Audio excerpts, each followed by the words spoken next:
In the shadow of Mount Shasta, where volcanic peaks meet ancient forests, lies a land etched with the story of a people.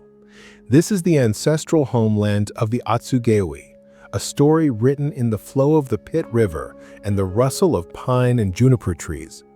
For millennia, they lived as two peoples, yet one nation, their identity shaped by the very earth beneath their feet. In the dense woods of the Hot Creek drainage were the Atsugé, the pine tree people. To the east, in the arid plains of Dixie Valley, lived the Apwaruge, the juniper-tree people. Though separated by landscape, they were bound by a common language, a shared culture, and a deep, intricate knowledge of this world. This is their story, a story of industrious life, of catastrophic loss, and of a spirit that refuses to be extinguished. Before the arrival of Europeans, the Atsugewi world was governed by a powerful ethos. Industriousness was the highest virtue. Life was a seasonal rhythm of movement and work, a cycle of abundance earned through effort and deep ecological knowledge. In the winter, families gathered in villages in the lower, more sheltered elevations. But as the snows melted, they would move to higher ground, following the resources the land provided. Their ingenuity was most famously demonstrated in their method of hunting deer. They were known to their neighbors as the Pit River Indians, a name derived from the clever pit traps they dug along game trails, a testament to their understanding of the animals they hunted. But their sustenance came from all corners of their environment. The rivers provided trout and other fish, caught with skillfully made nets and spears. The cornerstone of their diet, however, was the acorn. This humble nut, rich in calories, was their staff of life, but it was a food that demanded patience and knowledge. The Atsugewi women would gather vast quantities, storing them in large granaries called chukas. The acorns were then painstakingly processed, pounded into a fine flour, and carefully leached with water to remove their natural bitterness before being cooked into a nutritious mush or bread. This was not mere survival. It was a sophisticated system of food production that sustained their communities for generations. Atsugewi society was decentralized, composed of small, independent groups without a single overarching political authority. Leadership was not inherited by birthright, but earned through merit. A village headman or chief was typically a man who had proven his worth through hard work and the wealth that came with it. This social structure allowed for mobility. A person born into a poor family could, through diligence and skill, rise in status and respect within the community. Their homes were marvels of adaptation. In the harsh, snowy winters, several families would live together in large semi-subterranean lodges. Dug partially into the earth and covered with bark, grass, and soil, these structures provided excellent insulation against the cold. In the summer, they lived in lighter, cone-shaped homes made of poles and covered with tule mats or cedar bark, easy to construct as they moved through their territory. Atsugewi were master artisans, and their material culture was the foundation of a complex regional economy. Their women were renowned for their twined baskets, creating everything from beautiful patterned hats to utilitarian trinkets and cooking vessels. This tradition is not lost. It lives on in the hands of weavers like Matilda Wilson, a member of the Hat Creek Atsugewi band, who continues to teach the ancient craft, ensuring it is passed to the next generation. Just as valuable were the bows crafted by the men. Made from yew wood, the dumi-dayi was a powerful and highly sought-after weapon, prized by neighboring tribes. This craftsmanship was the bedrock of a sophisticated trade network. The Atsugewi were not isolated. They were active participants in the commerce of the region. They traded their bows and baskets to the Paiute for buckskins, glass beads, and precious shell currency that originated on the distant coast. From their Achumawi neighbors, they received salmon and acorns. This economic system reveals a world far more complex than simple subsistence.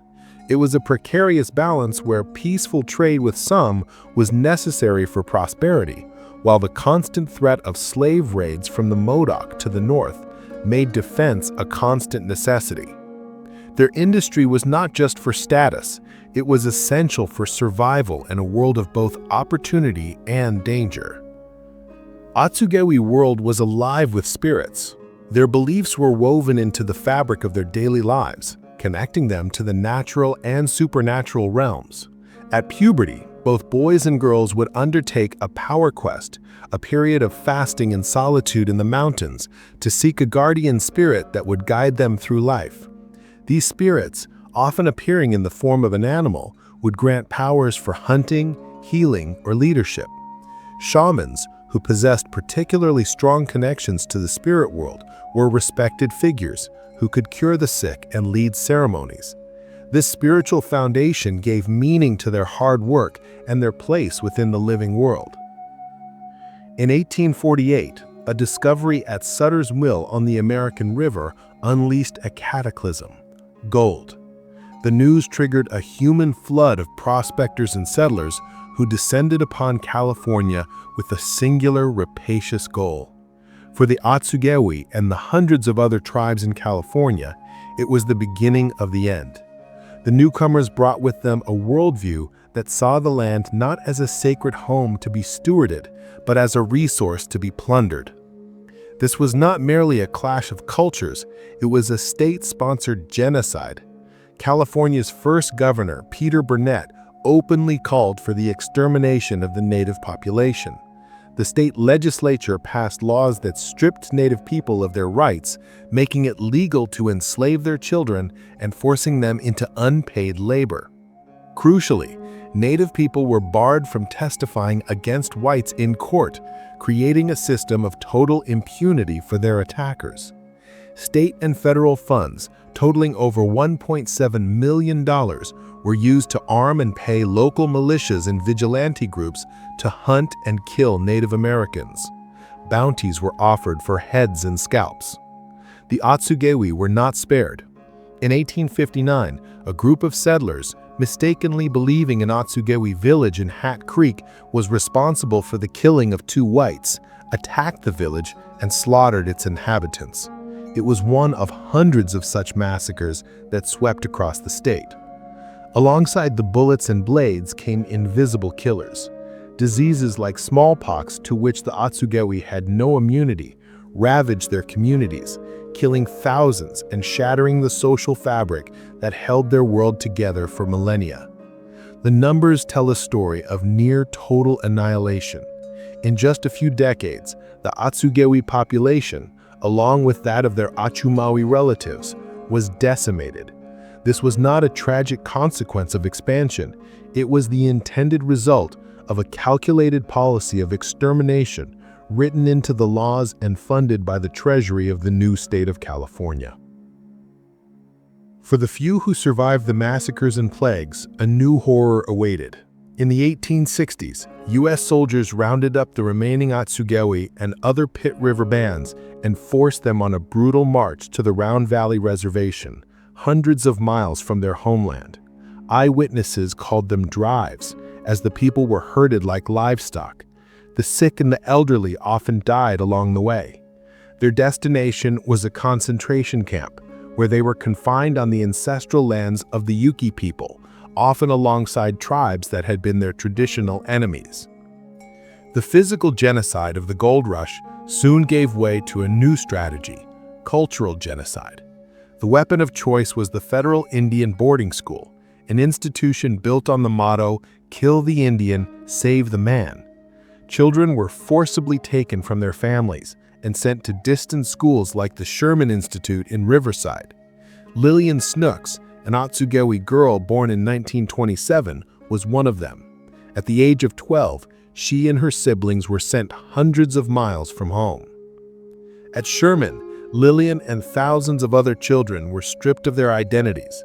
Their hair was cut, their traditional clothes were replaced with uniforms, and they were severely punished for speaking their own languages. The schools also implemented outing programs, forcing students into unpaid servitude in the homes and farms of white families, under the guise of civilizing them. The boarding school system achieved its goal. Cut off from their elders, a generation of Atsugewi children lost their mother tongue. In 1988, with the death of the last fluent speaker, Meady Webster, the Atsugewi language fell silent forever. Linguists had worked to document its complex sounds and structure, but their notes are now a record of what was lost, the final, devastating success of a policy of cultural extermination. But the story of the Atsugewi does not end in extinction. Today, their descendants are citizens of the federally recognized Pit River Tribe, a sovereign nation formed as a confederation of the 11 original bands of the region, the 9 Atsugewi bands and the 2 Atsugewi bands of the pine tree and juniper tree people. From their tribal government, they manage their affairs, protect their resources, and fight for the future of their people. The spirit of resilience lives in the hands of the culture keepers. The spirit of resilience lives in the hands of the culture keepers. Lillian Snooks, who was forbidden to be Atsugewi as a child, returned to her homeland as an adult and became a cultural interpreter at Lassen Volcanic National Park, proudly demonstrating the arts her oppressors tried to erase. That legacy is carried forward today by women like Matilda Wilson. She not only teaches the intricate art of baby basket weaving, but also advocates for the restoration of the native plants like willow that are essential to the craft. Her work is a powerful act of cultural survival, adapting to new challenges while keeping the core of the tradition alive. This revitalization extends to the land itself. The Pit River Tribe is actively working to reclaim and steward its ancestral territories. Through partnerships and persistence, they have secured permanent protection for sacred and ecologically vital areas like Burney Gardens and the Satitla Highlands, ensuring that these lands will be cared for by their original indigenous caretakers once again. The tribe's Historic Preservation Office works tirelessly to record the oral histories of elders, protect sacred sites from desecration, and bring home ancestral remains that were stolen long ago.